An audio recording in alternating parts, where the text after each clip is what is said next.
Didier Drogba showed why he's an international superstar as he scored 3 goals to lead the Impact to a 4-3 win over the Chicago Fire on Saturday night at Saputo Stadium. Drogba completed his hat-trick with a spectacular individual effort to snap a 3-3 tie in the 66th minute. Chicago goalkeeper Sean Johnson made the save on Drogba's drive from short range, but the rebound went high into the air and Drogba followed his shot and scored on a header. "I normally don't pay much attention to the noise from the crowd, but when Didier scored his final goal, you could feel the atmosphere," said Wandrille Lefèvre, who scored the other Montreal goal. "You expect a world-class player like him to score," said Nigel Reo-Coker. "He's a big personality in the room and he changes the dynamic on this team." The Fire took its only lead of the seesaw game in the 59th minute when Kennedy Igboananike scored on a header off a corner kick by Harry Shipp, but Drogba tied the score at 3-3 2 minutes later.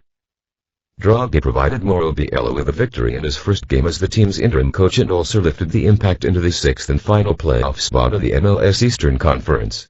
The Impact has 31 points for a 2-point edge over Orlando, South Carolina, which lost 3-0 to New England. The Impact also has 4 games in hand on Orlando. The Yellow praised Drogba as a team player and that was reflected in the striker's post-game comments. "As always, behind a goal there's always a good pass," Drogba said. "I really wanted to score, but most importantly I wanted to win the game. Since I'm here, we haven't won a game, so it was something I really wanted to do. We did it together today and I'm quite happy for the Yellow, and I also want to thank fired coach Frank Lopez, who was here before. This result was also for him." Both teams were missing key defenders and that helped produce a high-scoring, crowd-pleasing game, but when Yellow was asked whether fans could look forward to more of the same in the future, he said, "I hope not.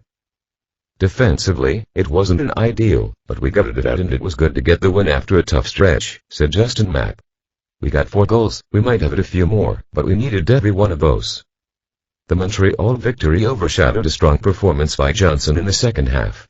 He made saves on Andres Romero and Justin Mack early in the half and stopped Ignacio Piatti twice, stretching to tip a shot over the crossbar on the first attempt.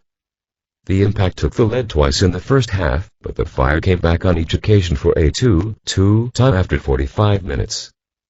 Drogba scored his first goal in a Montreal uniform when he opened the scoring in the 27th minute. Reo-Coker's pass found Drogba in the box, where he was being closely marked by Eric Garrig. Drogba, who had his back to the goal, controlled the pass, pivoted around Garrig and fired a shot past Johnson. The Fire pulled even in the 36th minute when Jeff Larentich was awarded a penalty shot after he was tripped in the box by Maxim Tissot. The Impact regained the lead in the 42nd minute when Lefèvre scored on a header off Marco Donatel's perfectly placed corner kick to the far post. But Montreal was caught sleeping as Chicago mounted an attack that resulted in Gilberto being given far too much in the box as he was allowed to take a pass from Igboananike and beat Evan Bush from 5 yards out. Next up for the Impact are road games in Los Angeles and San Jose before they return to Saputo Stadium to face New England on September 19. The return of Drogba and Piatti combined with ideal weather on a holiday weekend to produce a sellout crowd of 20,801. The section in the West End zone populated by the rabid fans known as the Ultras were quieter than usual at the start of the game. The group unveiled 2 banners proclaiming their right to remain silent for the 90 minutes of play. But the fans, who were protesting against a curb on flags that came after a flag was set on fire earlier this season, resumed cheering late in the first half as they unfurled another banner that read, "We won't go quietly." See for more news USA.